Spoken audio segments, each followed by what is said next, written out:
She was just a child kneeling in the snow beside her mother's grave when she whispered 4 impossible words. "Mon is still alive." No one believed her. No one except a single father passing by, and a millionaire who quietly decided to dig deeper. This is not just a story about loss. It's about the miracle that followed. If stories like this speak to your heart, consider subscribing. It's the best way to make sure you never miss the moments that matter most. Now let me tell you what really happened. The afternoon light filtered gently through the amber canopy of the old maple tree, its leaves fluttering in the crisp autumn breeze, like 1,000 whispered memories.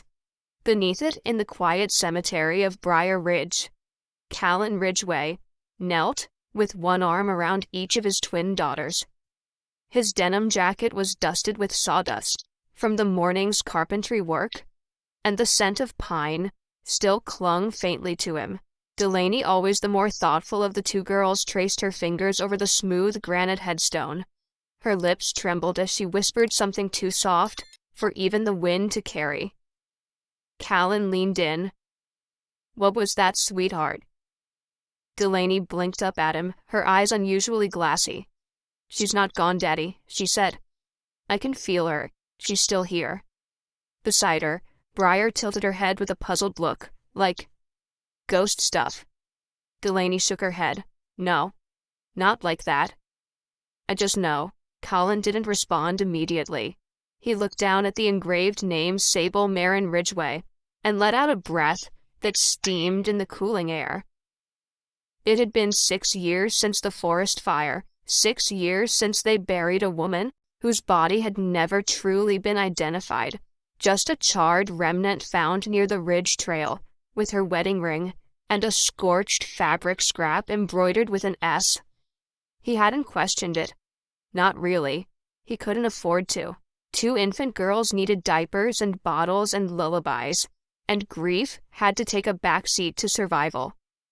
But Delaney's voice, that strange certainty, planted something in him that refused to be ignored. "We should go," he said softly, standing and brushing the leaves from his jeans. The wind's picking up. The girls took his hands, and together they walked the winding path back toward the truck. As they passed a figure seated on a weather-worn bench, Callan offered a nod. The woman, wrapped in a long gray wool coat, didn't speak. Her silver hair was tied back in a low twist, and her eyes were fixed on the distant hills. She seemed familiar, though Callan couldn't place her. Something about her made him slow his step, but Delaney tugged his hand, and the moment passed. That woman was Iris Veller, and she hadn't been back to Briar Ridge in over 20 years. That night, as the girls played with their paper dolls by the fireplace, Callan stared at an old photo of Sable. Her laughter had once filled the halls of this home like light. She had fiercely loved the smell of lavender, the sound of rain on a tin roof, and making cherry cobbler every Thursday afternoon. He remembered the cobbler, always with too much cinnamon. He had teased her for it. She had teased him back with a kiss. Delaney came to him with her drawing a sketch of the maple tree and a woman standing beside it. "It's Mommy," she said. She was there today. Callan's heart caught. "Why do you think that I just know?" she said without hesitation. He studied the drawing. The woman's face was only partially formed, like memory still in progress, but the figure stood where the maple's shadow fell, one hand resting on the headstone. There was something tender in the posture, something that made his chest tighten. He placed a hand on Delaney's soft hair. "It's beautiful," he whispered. Across town, in a hotel suite that overlooked the lake, Iris Veller set down her tea, slowly, her fingers trembling. She had seen that little girl Delaney crying at the grave. The sight had stirred something dormant, something buried deep beneath years of controlled silence. That night she couldn't sleep. Instead, she opened a weathered journal. Tucked inside was a faded photo of a baby girl swaddled in a blanket marked with the Ridgway Clinic emblem. The baby had been declared lost in a fire at the hospital's neonatal unit 4 decades ago. Her name had never made it onto a headstone, but in Iris's heart, she had always been Sable. I saw her, Iris whispered to the photo. I saw her eyes. The following morning, Callan packed lunches, tied shoelaces, and brushed knots from Briar's wild curls. The girls giggled and squabbled over jelly flavors and seat positions, and everything in the Ridgway house seemed as normal as any other Tuesday. But in Callan's chest, something new stirred. A question. A flicker. A need to know. As he buckled Delaney's seatbelt and shut the truck door, his gaze drifted back toward the cemetery. The maple tree shimmered gold under the morning sun, and for the first time in years, he wondered, what if she hadn't died? The next day brought a quiet drizzle that misted the windows of the hotel overlooking Ridge Lake.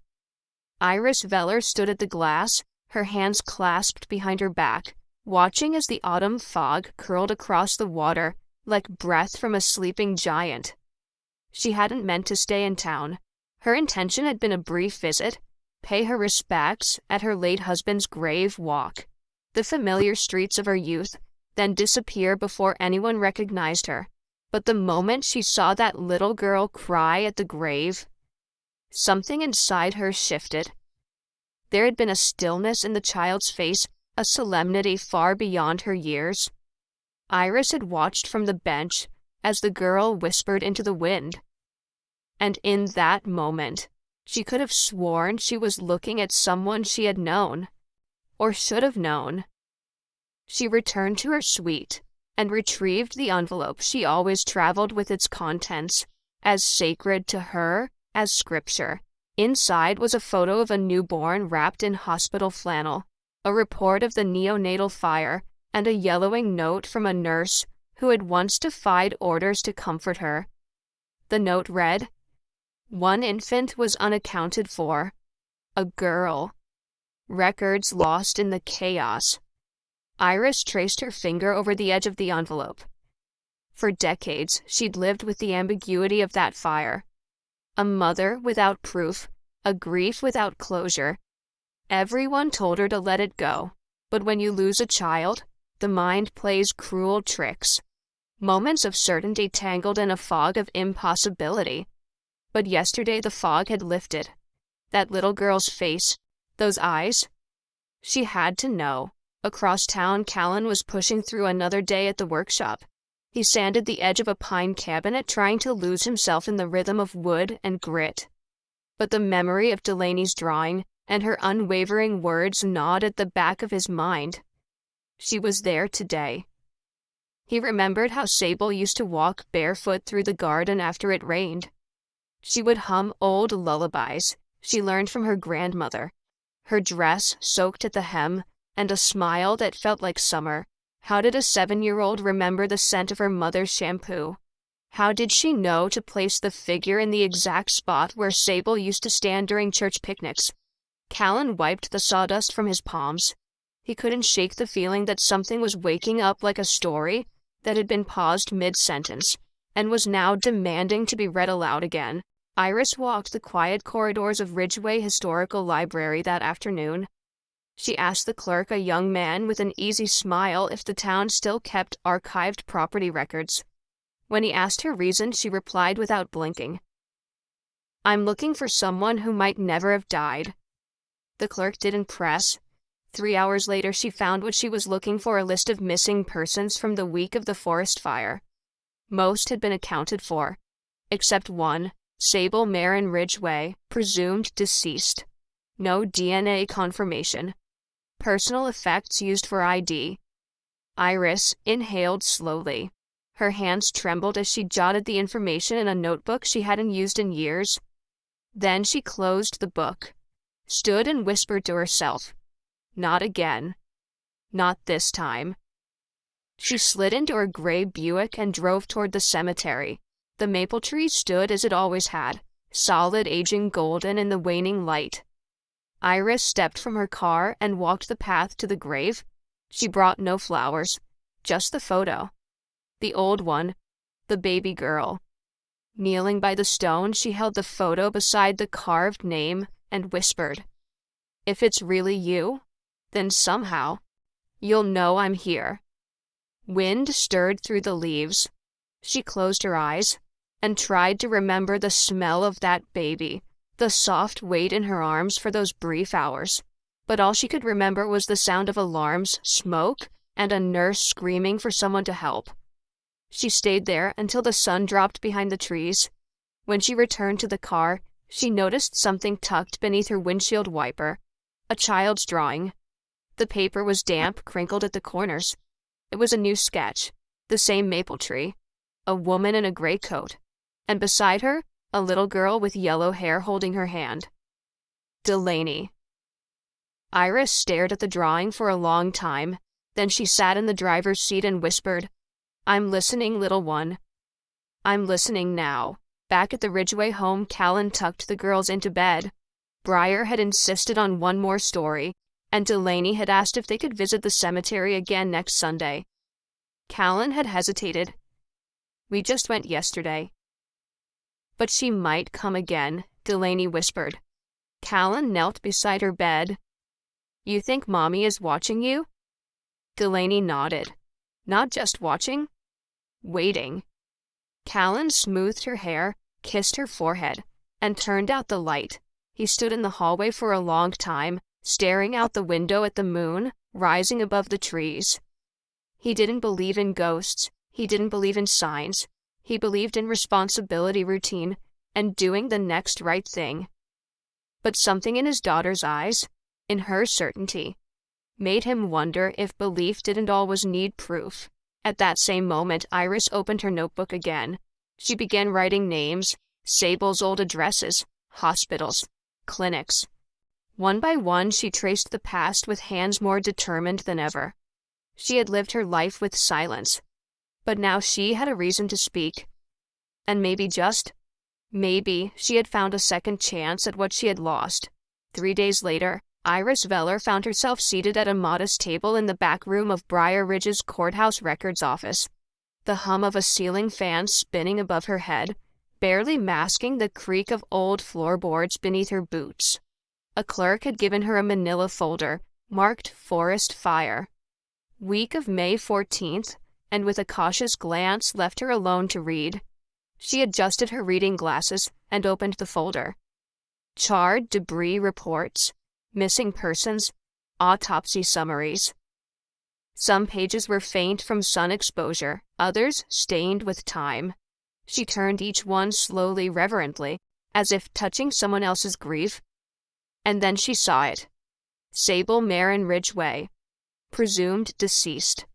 No DNA match due to deterioration.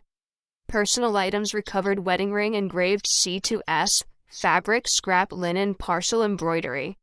Cause of death presumed smoke inhalation and thermal trauma. Iris leaned back.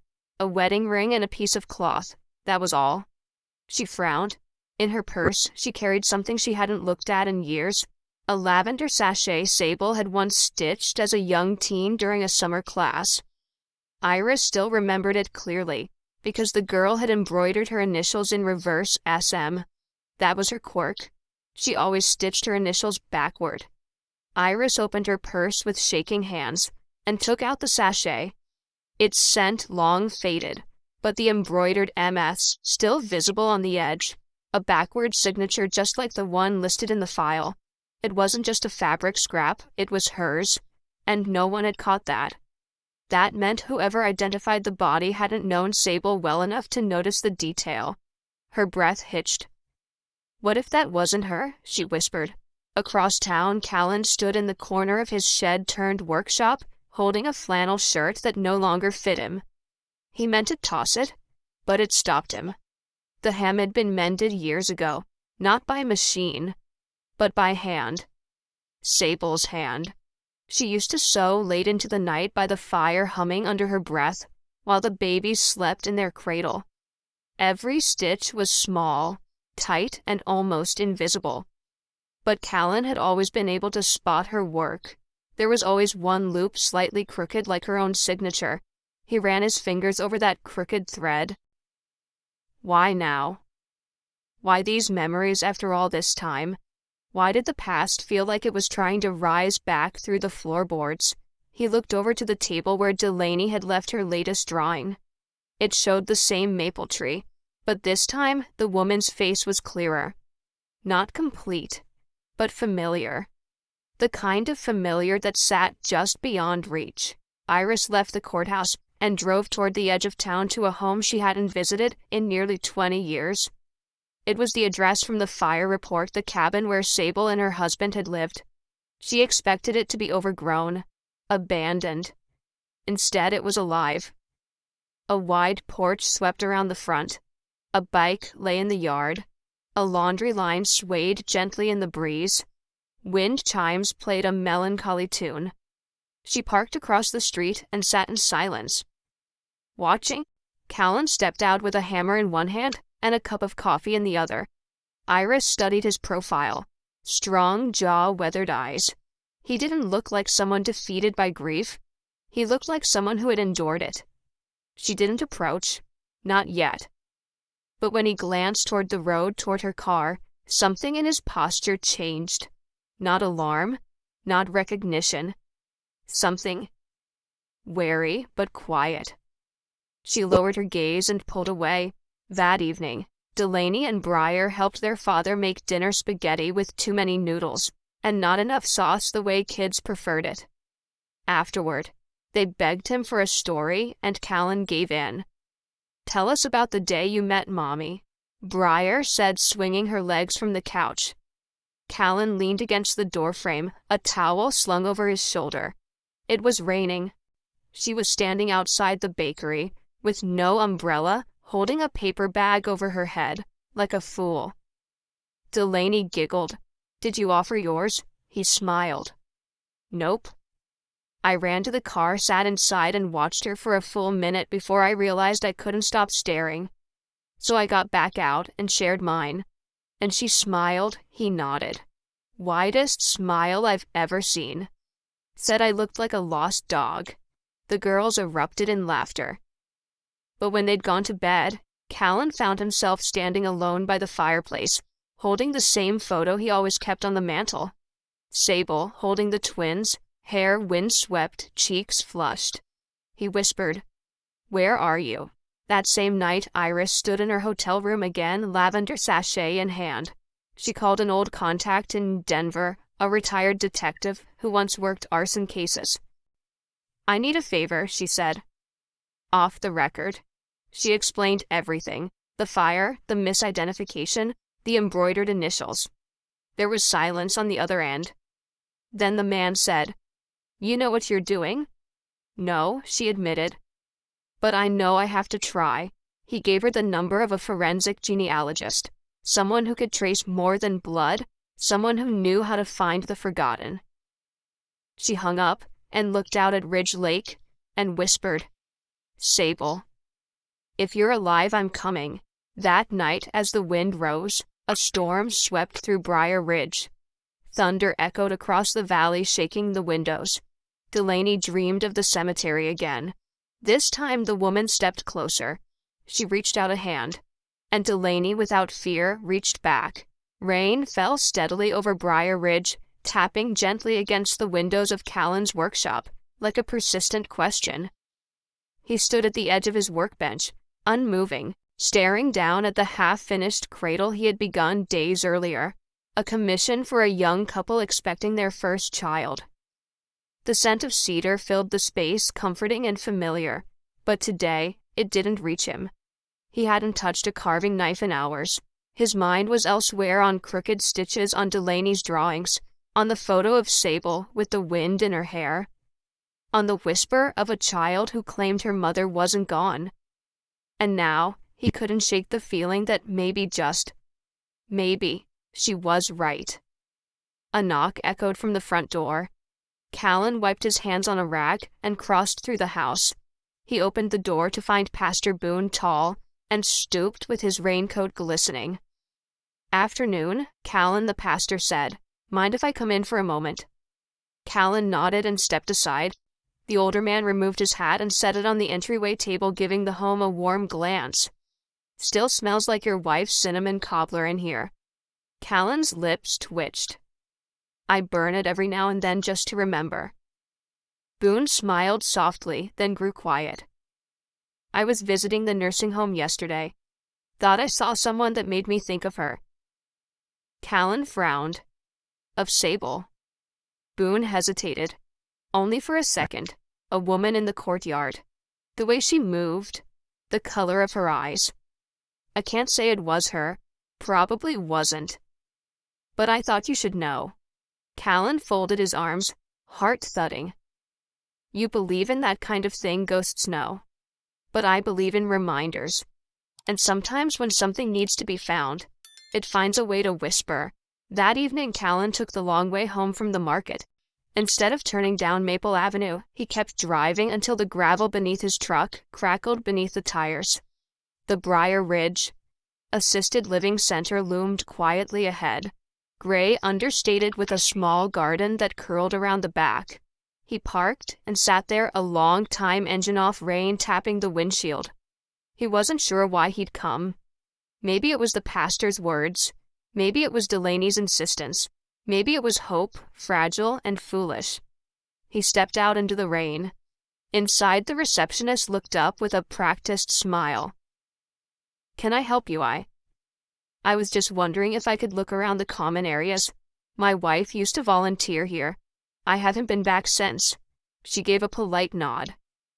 You can sign in. Just the front rooms, please. Callan scrawled his name on the clipboard and stepped inside. The smell of antiseptic and chamomile tea mingled in the air. A television murmured in the lounge. An old man slept beneath a knitted blanket. A woman in a wheelchair stared quietly out the window. He almost turned around. Then he saw her. She was sitting beneath a hanging fern, her back straight, a basket of fabric in her lap. Her hair was longer than he remembered, more silver now. But something about her posture made him freeze. She was stitching. He took a step closer. Her face turned. Not fully. Just enough to send a jolt through him. He whispered, Sable. She didn't look up. He took another step. Sable Marin Ridgeway. The woman looked at him, then eyes wide, startled, but not afraid. I'm sorry, she said softly. Is that who I am? Iris Veller watched from the hallway. She had arrived an hour earlier, intent on speaking with the home's director about a patient listed under the name Hope. But when she saw Callan's name on the sign-in sheet, something told her to wait. Now, standing just out of view, she watched him kneel in front of the woman with silver hair and trembling hands. I think you're my wife, he said. The woman blinked. You look familiar. She touched his face as if trying to place it in the constellation of memory. Iris turned away. Her chest tightened. She had found her. She had found her. And now it wasn't her place to step in. But as she turned to go, a soft voice called from behind. Iris. She turned. Sable Hope was staring at her. I know you, Sable said. You were there when I was young. Callan stood slowly confused. You know her? Iris stepped forward, her voice gentle. Yes. I've always known you. Sable's lips trembled. Were you looking for me? Tears welled in Iris's eyes. I never stopped. That night, as the storm rolled out of Briar Ridge, Callan sat beside Sable in the common room. She was still struggling with the timeline. Names, dates. But she remembered how he took his coffee. She remembered the lullaby she used to hum when Delaney couldn't sleep. I never meant to leave, she said quietly. I just got lost. He reached for her hand. We'll bring you home when you're ready. In the corner of the room, Iris watched them with the quiet satisfaction of someone who had stitched together the last seam of a broken quilt. Outside, the rain slowed to a whisper. Hope had a name again. And somewhere, deep in the heart of Briar Ridge, something beautiful had begun to mend. Sable sat quietly in the passenger seat of Callan's truck, her hands folded neatly in her lap. the window beside her speckled with light morning drizzle. She had not spoken much since they left the nursing home. Every now and then her fingers traced invisible lines on her jeans, as though searching for something familiar under her skin. Callan gripped the steering wheel a little tighter as the old Ridgeway house came into view, their home.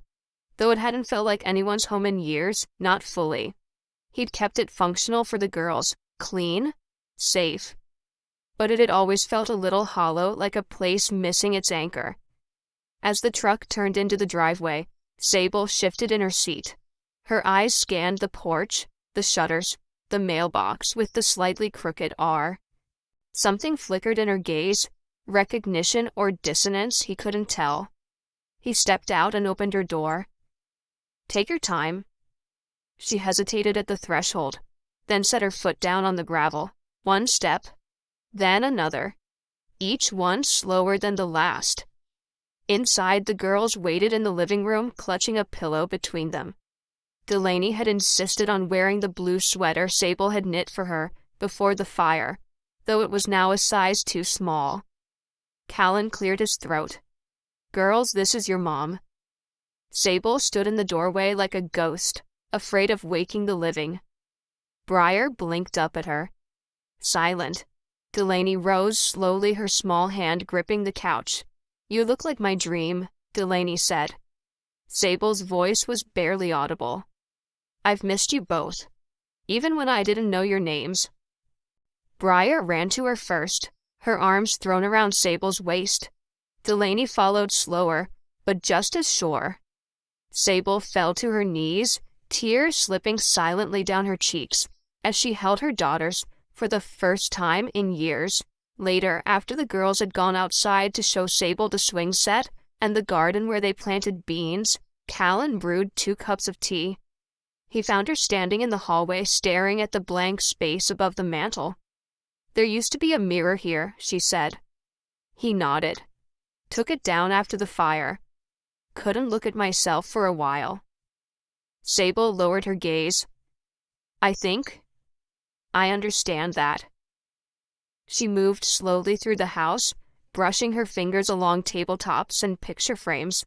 Everything felt familiar in texture, but foreign in memory. She paused at the doorway of what used to be their bedroom. "Do I have things here?" "Yes," he said. "I kept most of it boxed. Couldn't bring myself to throw them out." She entered. The room smelled like cedar and lavender, though faintly like an echo. Callan retrieved a wooden box from the closet. Inside were her old journals, a stack of postcards she had collected, but never sent, and the necklace she wore on their wedding day, a small bronze locket shaped like a leaf. She held the locket in her hand, staring at it like a relic from a life lived by someone else. "Do I get to remember this?" Callan sat beside her. "You don't have to rush. The memories will come when they're ready. And even if they don't, we'll make new ones." She looked at him. "Why did you wait for me?" He didn't answer at first. Then he said, "Because even if you weren't coming back, I needed to be the kind of man you'd be proud of, just in case you ever did." That night, Sable couldn't sleep. She walked barefoot through the house, her fingers brushing the walls as if each room might whisper something back. When she passed the hallway mirror, one of the few that remained, she paused. Her reflection stared back at her older, thinner eyes marked with time she couldn't account for. She whispered, "Who have you been all this time?" Behind her, a small voice said, "You're still Mom." Delaney stood with a blanket in her arms. "Want to sleep with me?" Sable blinked away tears. "Yes, honey. I'd like that." In the girls' room, she curled beside them on the bed, the blanket a warm cocoon of childhood and forgiveness. They drifted into sleep like petals folding in the dark. The next morning, Iris came by with a small box of pastries and a folder under her arm. "I wanted to give you something," she said to Sable. "And ask you something, too." Sable welcomed her in with a gentle smile. She was wearing one of Callan's old flannel shirts. Sleeves rolled up, hands still damp from washing dishes. Iris placed the folder on the kitchen table. I've been doing some digging. I think I found the woman who was misidentified as you. Sable's breath caught. She was a transient. No family. Probably wandered into the woods for shelter during the fire. Iris paused. You survived. She didn't. And they used what little they found. Your ring, your initials to fill in the blanks. Sable opened the folder slowly. A black and white photo. A fingerprint card. A note scribbled by a coroner ID by object match, no DNA. Callan stepped in behind her, a hand on her shoulder. And the other thing? Sable asked. Iris hesitated. There's a clinic in Montana, a place that specializes in memory restoration, especially for trauma victims. I know someone there. They helped me once, when I thought I'd lost everything. Sable nodded slowly. I don't want to lose what I have now, but I do want to remember what I forgot. She turned to Callan. Would you come with me? He didn't need to think. Wherever you go. That afternoon, as the sun poured golden light through the windows, Sable sat at the dining room table with her daughters, teaching them how to sew simple stitches onto scraps of cloth. Her hands moved slowly, but with purpose. Delaney asked Mom, why are your letters backward? Sable looked down and smiled. Because sometimes it takes a little bit of wrong to make something right. Outside, the swing creaked in the breeze. The garden soaked in light, and inside a family once broken began thread by thread to stitch itself whole.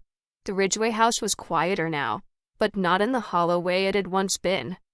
It was the kind of quiet that settled after laughter, after a meal shared, after the soft closing of a bedroom door, where two little girls finally fell asleep beside the mother they'd only known through photographs and bedtime stories. Callan stood by the kitchen sink, watching the dusk wrap itself around the edge of the backyard. The porch light flickered on automatically. He could hear the creak of the swing set empty, now moving lazily with the evening breeze. His hands rested on the countertop, still damp from drying the last dish. In the living room, Sable sat in the armchair, with one of Delaney's drawings in her lap, a new one. The lines were careful, more detailed than before. It showed the family, Sable, Callan, the twins, and an unfamiliar woman with gray hair standing behind them, hands gently resting on the girl's shoulders. Iris. Sable smiled. She's become a part of us, hasn't she? Callan nodded from the doorway. In more ways than I think she even knows. Sable traced the lines of the drawing with her fingertip. Delaney said something today that caught me off guard. She asked if I remembered the music box. Callan's brow furrowed. The one you brought back from your grandmother's house. She nodded. I didn't remember it, but when she placed it in my hands, I could feel something. Not a memory, exactly, more like warmth, like being home. Callan stepped closer. Sometimes the body remembers before the mind does. She looked up at him. Do you think it's really possible that all of it could come back? I think he said gently that the parts meant to stay. Find their way. The next day, Sable sat with the girls in the attic, a room dusty with forgotten boxes and quiet echoes. The twins had insisted on exploring. Treasure hunting, Briar called it. Delaney pulled out a shoebox full of old photographs. She passed one to her mother. Do you remember this? Sable stared at the photo. A young woman herself, laughing with a baby in each arm, flour on her nose, a pie crust on the table behind her. I think I do, she whispered. At least. I remember how that felt. Delaney smiled. You always looked happiest in the kitchen. Sable laughed softly. Well, I was usually making messes. Your father did most of the actual cooking. From another box, Briar unearthed a small, worn journal with a cracked leather cover. This one has your name on it, Mommy. Sable opened it. Inside were simple lists, grocery items, craft ideas, tiny recipes scribbled in shorthand. Then on one page, a single line: Delaney likes music. Briar likes clouds. I like being their mother. The words hit her like a wave. She closed her eyes, pressing the book to her chest. I didn't lose everything, she murmured. I just needed a way back to it. Later that afternoon, Callan and Iris sat on the porch, watching the girls play tag in the yard. The late October sun was warm against their faces, and a mason jar of lemonade sweated on the table between them. She's coming back, Callan said. Little by little. Iris sipped her drink. Memory is a strange thing. It doesn't return in straight lines. It dances. He looked at her. What made you keep searching after all those years? Her answer was quiet. Because love leaves traces, and I refused to believe the world was so careless as to erase all of them. Callan nodded slowly. I'm grateful. For what you did, for who you are. Iris gave him a look both amused and tender. Don't get sentimental on me now, Ridgway. There's still a lot of story left to tell.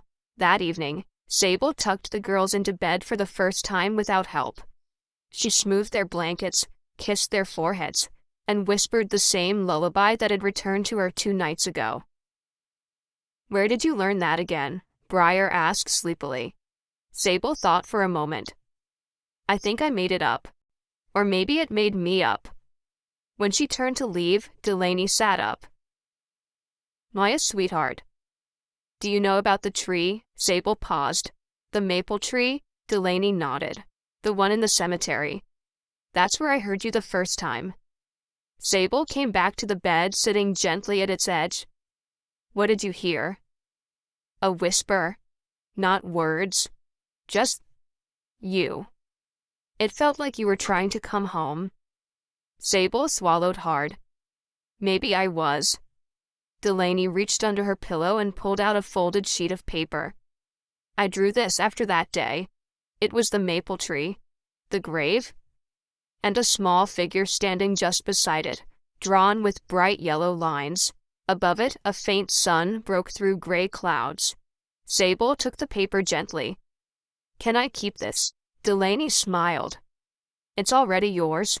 That night, after the girls had gone quiet, Sable and Callan stood together in the hallway outside their room. She held the drawing in one hand, the other curled into his.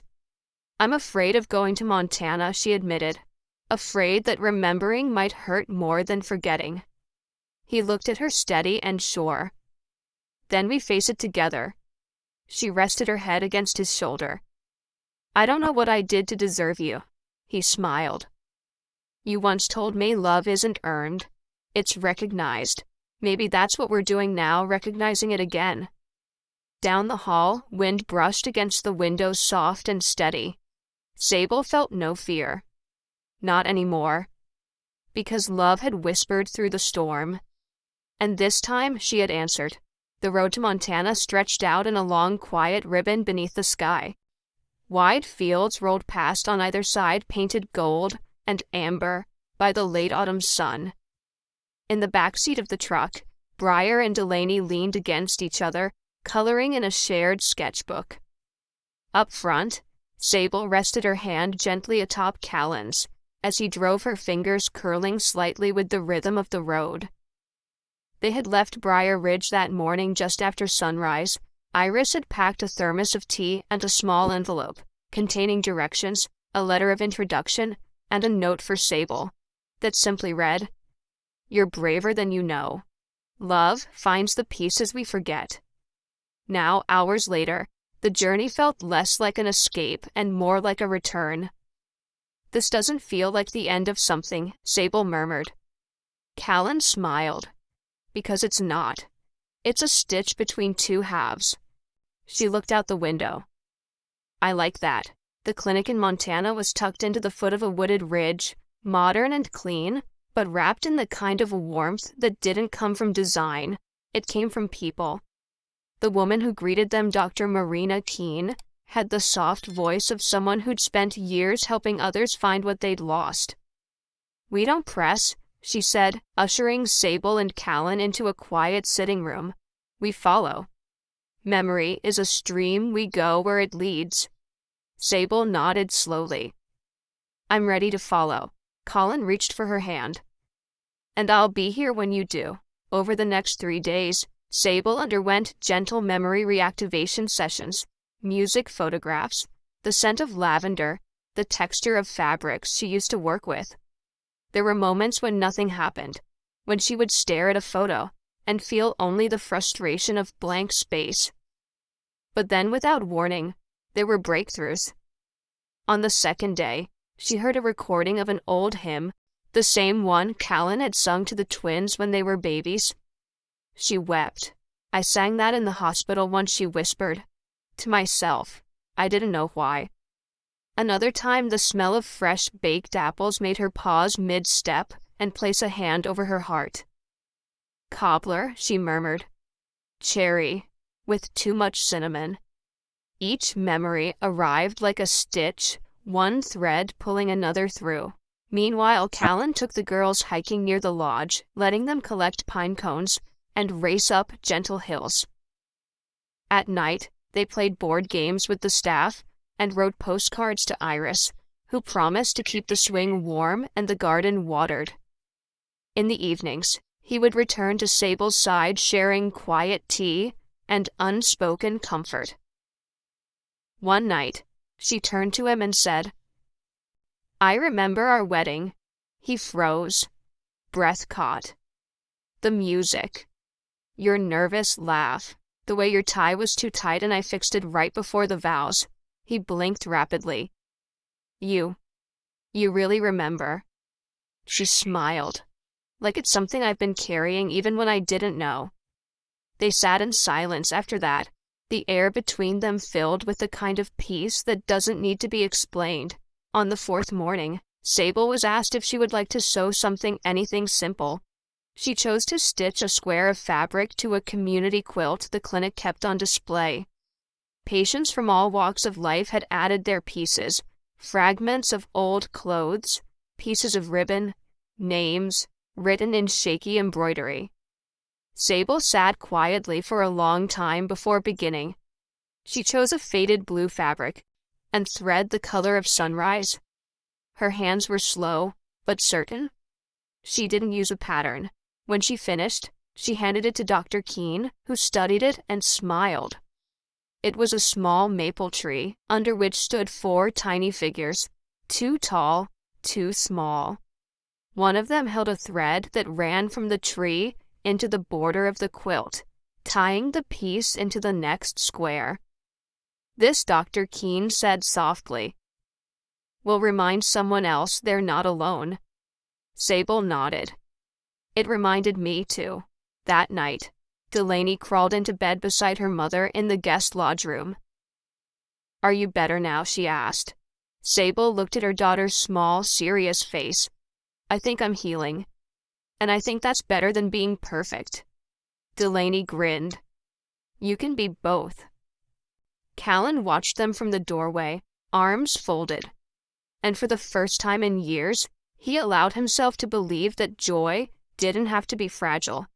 It could be stitched together, one memory at a time.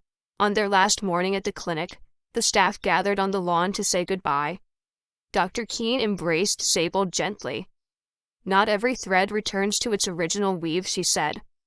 But you've made something new, and it's beautiful. Callan loaded the truck while the girls said goodbye to the therapy dog they had befriended. As Sable stepped into the passenger seat, she looked back once more at the building framed in pine and sun. Then she turned to Callan. Take me home, she said. He nodded. Always. And together they began the drive back, not to where things had ended, but to where healing had truly begun. The Ridgeway house welcomed them home like an old friend, weathered, but waiting. Ivy had crept a little higher on the porch posts, and the garden beds wore a scrappy autumn coat of brittle leaves and tired stems. But the air smelled the same wood smoke soil, a hint of the lavender that still grew wild near the fence line. Sable stepped out of the truck and closed her eyes. She didn't expect a rush of memory. She no longer chased it. Instead, she let the quiet speak.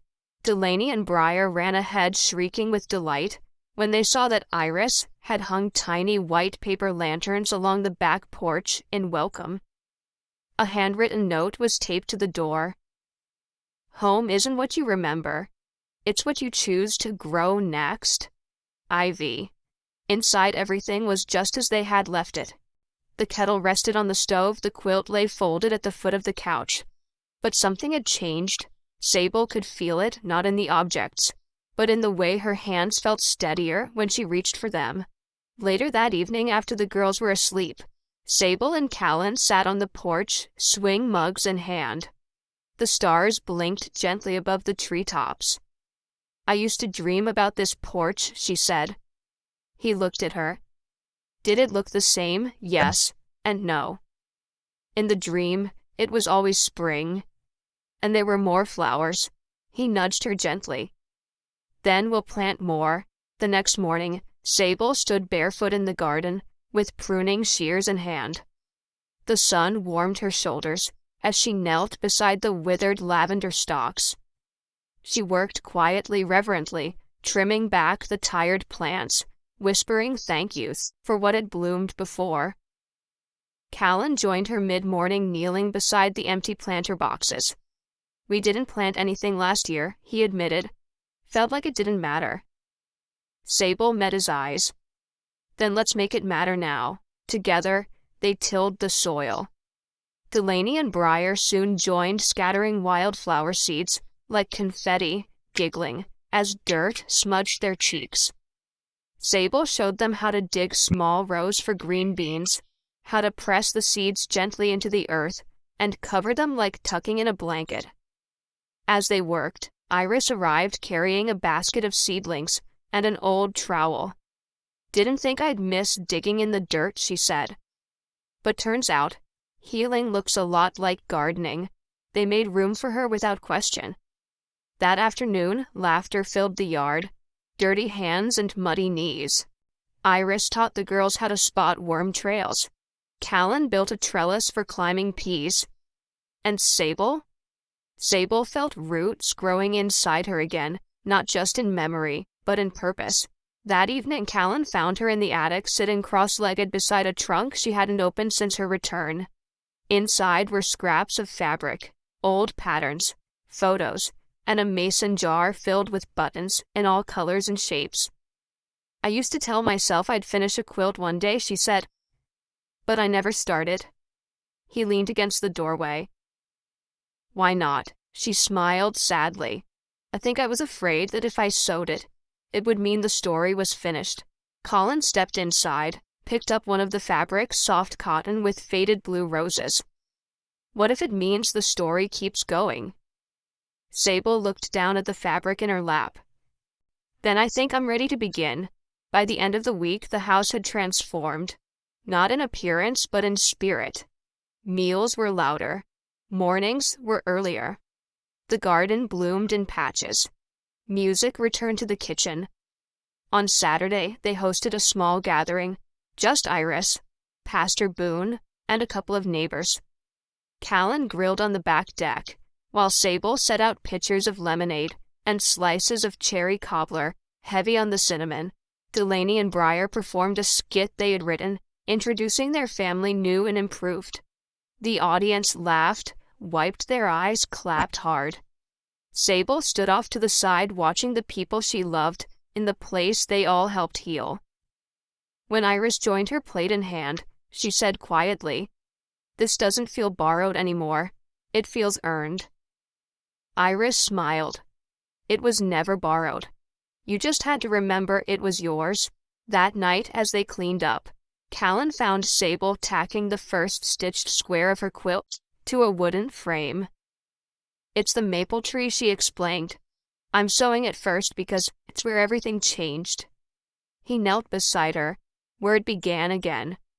She nodded. The garden, the attic, the girls, the quilt. It's all part of the same thing.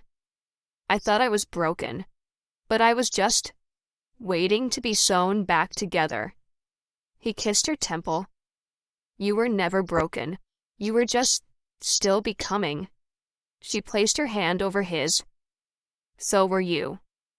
They sat like that for a long while, surrounded by fabric memory and the quiet thrum of a home rediscovering itself. Outside, beneath the stars, the garden soaked in the moonlight, silent, sacred, and already beginning to bloom, the days began to find their rhythm again, light spilling gently through the kitchen each morning, laughter echoing through the hallways. The soft scratch of a needle pulling thread in the quiet hours before dinner. Sable sat near the window, most mornings, stitching slowly piece by piece, the family quilt she had promised herself she would one day finish. Delaney and Briar often joined her with their own squares, simple at first, crooked stars, and hearts sewn in wild colors. Sable never corrected them. Instead, she celebrated every uneven stitch. That heart's perfect, she told Briar one morning, holding up a lopsided patch with bright orange thread.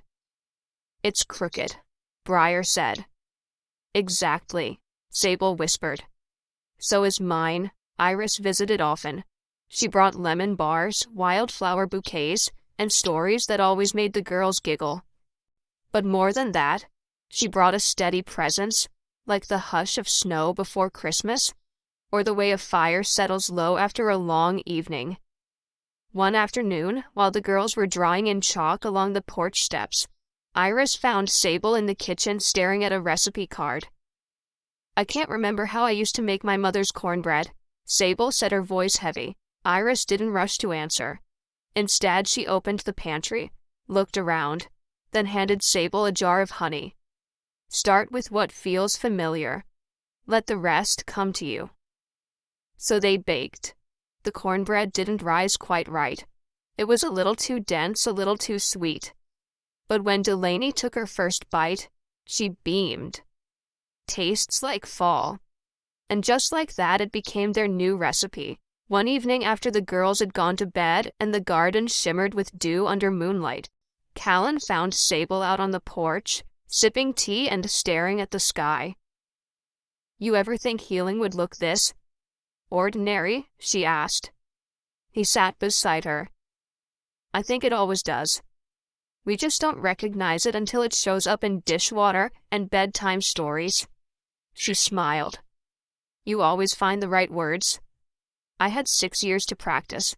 They sat in silence for a moment, wrapped in the kind of comfort that required no explanation. I signed up for a class, Sable said quietly. He turned to her. What kind? Storytelling. At the library. For kids. I want to tell the girls stories. My story. All of it. Even the parts I can't quite remember. He reached for her hand. Then you'll give others a map back to themselves. The next Saturday, the library held its first family story time in months. Sable sat on a patchwork rug surrounded by little ones and their parents. Her voice trembled at first, but as she read it, steadied strong, warm her own. Delaney and Briar sat in the front row, heads tilted, eyes wide. The story she chose wasn't a classic or a fairy tale. It was one she had written, about a girl who got lost in the woods and forgot her name, but with the help of a song, a tree, and 2 little birds, she found her way home again. When she finished, there was a long hush. Then the children clapped, and a woman in the back wiped her eyes. That was beautiful, someone whispered. Sable smiled. It's still being written. Afterward, the librarian pulled Sable aside. Would you consider making this a regular thing? Sable blinked. You mean come back every week if you'd like? The children. They leaned in when you spoke, like they knew your voice already. Later that evening, Sable stood in the attic, pinning a new square onto the quilt. This one was bright yellow, stitched with the outline of an open book and a small maple tree in the corner. It's my library square, she told Callan when he peeked in, to remind me that stories don't end. They grow. He stepped inside and kissed her forehead. And you're helping them grow. That night, It rained a soft, steady rhythm on the roof. In the quiet, Sable sat beside the window writing in a new journal. She didn't write about trauma. She wrote about color. The way Delaney had painted her boots that morning to look like sunflowers. The way Briar had asked if they could build a scarecrow with a smile so the crows feel welcome. The way Callan hummed when he worked, always a note or two off but never off key in her heart. She wrote about Iris, about the way friendship sometimes arrives, not as a knock, but as a hand already reaching. She wrote about lavender cobbler crooked stitches and second chances, and when she finished, she closed the book and whispered, "Thank you." Healing, she realized, didn't come all at once. It came in lemon bars, in chalk dust, in a badly stitched heart no one wanted to fix. And it came most of all in the choice to keep living, even when remembering hurt. Because the truth was, she wasn't putting herself back together. She was building something new, and it was already more beautiful than what came before. It was a Sunday afternoon when they decided to plant the tree. The idea came from Delaney, who had been quietly sketching in the garden while the others cleaned up from lunch. She held up the drawing when they passed, her voice soft but certain. "I think we need something that stays." The drawing was simple, a small apple tree with 4 people around it, hands touching the soil together. Above them, a swirl of words. "Hope grows here." Sable felt her throat tighten as she crouched to study the picture. "What kind of tree is it, sweetheart?" "Not sure," Delaney said. "Just one that doesn't forget us." They found the spot near the back fence where sunlight pooled in the afternoons, and the soil still held warmth. Callan dug the hole while the girls took turns watering the roots of the sapling. Iris had brought from her own garden a young apple tree with delicate green leaves and a twist in its trunk that made it look like it had danced its way through life. Sable knelt beside them, smoothing the edges of the earth with her hands. She didn't rush. Her movements were deliberate, reverent. "This feels like something we'll remember forever," Briar said. "We will," Callan answered, pressing the final scoop of soil around the base. When the tree was steady, they stood in a circle around it. The wind lifted a curl of Sable's hair and scattered a few petals from the late bloomers nearby. Delaney reached into her pocket and pulled out a ribbon, sun yellow, frayed at the edge. "For the tree," she said, "so it knows we love it." They tied the ribbon loosely around one of the young branches. It fluttered like a flag. Then Iris stepped forward with something wrapped in cloth. She unfolded it to reveal a small heart-shaped stone with a single word etched into it. "Home." "I had this made the day she came back," Iris said, her voice quiet. Sable took it in her hand. The stone was smooth and surprisingly warm. "Would you place it?" Iris asked. Sable nodded, then knelt beside the base of the tree and pressed the stone into the soil. There, she whispered, "Now it knows where it belongs." That evening, as dusk settled in and the lanterns on the porch blinked to life, Callan found Sable sitting near the tree with a blanket wrapped around her shoulders. A cup of tea steamed beside her. She was watching the ribbon shift in the wind, her expression unreadable. "Mind if I join you?" he asked. She smiled. "Always." He sat down beside her, pulling the edge of the blanket over his legs. "You okay?" She took a moment before answering. "I think this is what peace feels like. Not the absence of pain, just the presence of something deeper." He nodded, the roots taking hold. She leaned her head on his shoulder. "Do you ever wonder if we would have made it, even if the fire hadn't happened?" Callan was quiet for a moment. "Then I think we would have found each other again some way. Sometime. You can't unlove someone who never left your heart." She closed her eyes. "I don't want to forget this. Any of it." "You won't," he said. "Not while we're still writing it." Later that night, Briar came tiptoeing down the hallway in socked feet, holding a small jar in her hands. "I want to bury this under the tree," she whispered. Callan crouched beside her. "What is it?" "It's a wish jar. Me and Delaney made it. It's got little notes inside, stuff we hope for." He glanced toward Sable, who stood watching from the doorway, eyes misty. "Let's do it together," she said. They went out beneath the stars, the garden still damp from the evening dew. Delaney joined them halfway, sleepy-eyed, but determined. They dug a small hole near the hearthstone and placed the jar gently inside. Sable leaned down and whispered something as the soil was returned. A blessing, maybe. Or a promise. Callan didn't ask. Some things were meant to be carried in silence. In the weeks that followed, the tree became more than a symbol. It became a gathering place. The girls read their stories beneath its shade. Sable hung wind chimes from its lowest branch. Iris brought wildflowers to plant around its base. Callan strung fairy lights that blinked gently in the evening, like stars that had decided to stay a little longer. And every so often, when the breeze was just right, the yellow ribbon danced. Neighbors began to call it the Ridgeway tree, but to the family it was simply ours. One morning, Sable walked into the garden alone and pressed her palm to the tree's growing trunk. I don't remember everything she whispered, but I remember this. She stayed like that for a while, listening, breathing, becoming. The first snow came early that year.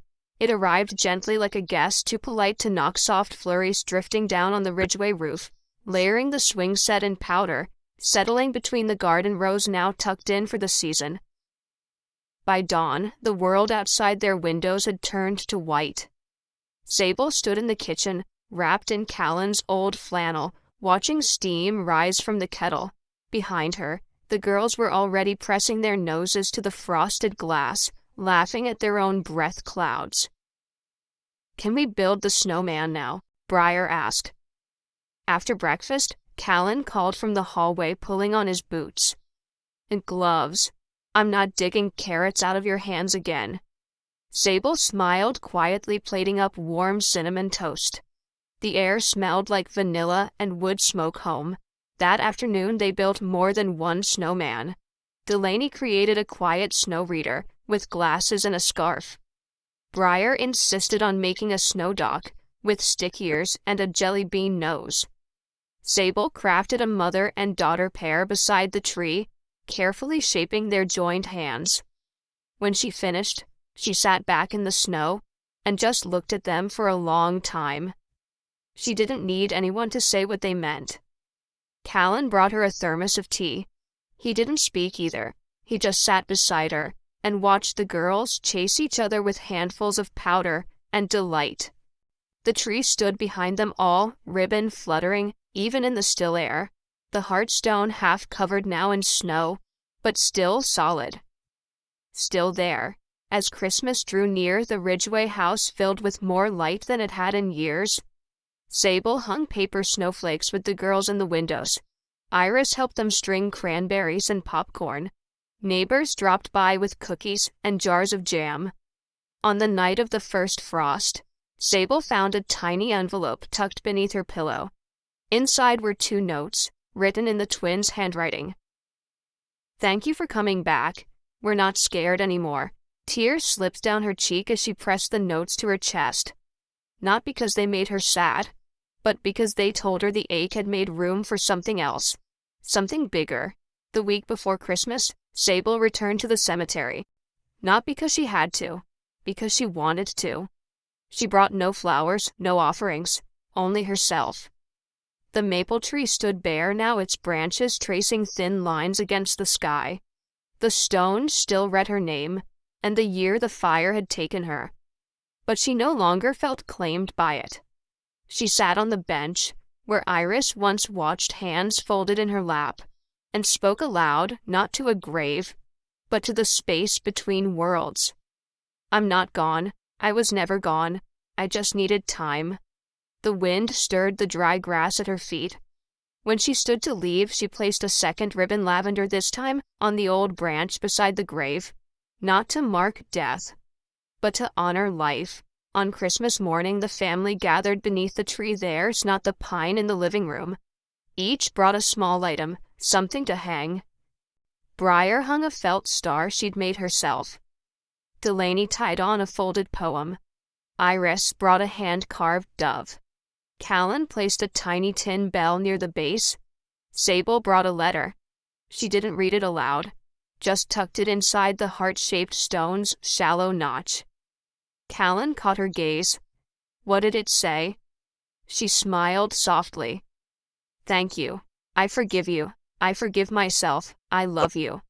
And I'm staying. He nodded. All the right words. The wind picked up again. The ribbon danced. Later that day, as the girls napped by the fire, and Iris read in her armchair, Sable pulled a new square of fabric from her sewing box, deep purple, with soft golden thread. She stitched carefully, slowly, every motion purposeful. It was a circle, a tree, a house, a sky full of stars, and at the center, one word. Still. Not because nothing had changed, but because something lasting had finally taken root. That evening, Delaney asked if she could hang one last thing on the tree. It's not Christmassy, she said, holding a wooden tag strung on twine. What is it? Sable asked. Delaney turned it over. It was carved with the shape of a hand, small and slightly uneven. In the center was a name, Sable. I made it in art class, Delaney said, because I didn't want to forget your name again. Sable pressed the tag to her lips, then whispered, Let's hang it high. They walked out together into the snow. Sable tied the tag to a high branch above the ribbon, where the wind could reach it. There, she said, so even the sky can see it. That night, the snow returned, gentle and glittering, like the world was sighing into stillness. Sable sat on the porch, wrapped in the finished quilt, her hand warm in Callan's, both of them silent beneath the starlight. The tree stood tall in the yard, lights glowing around it, ribbon twisting softly in the wind. It no longer felt like a memorial. It felt like a promise. A living, breathing promise that everything lost could become part of something found. I remember, Sable whispered, and in the quiet, as snow kissed the roof and the garden dreamed beneath its blanket, something in the air whispered back, so do we. If this story touched your heart, I'd love to know, where in the world are you watching from? Drop a comment and let us know. It means more than you think. And if stories like this bring you comfort, hope, or simply remind you of the goodness still left in the world, feel free to subscribe. We've got many more waiting to be told, one gentle miracle at a time. Thank you truly for spending part of your day with this story. Until next time, stay kind, stay hopeful, and take care of each other.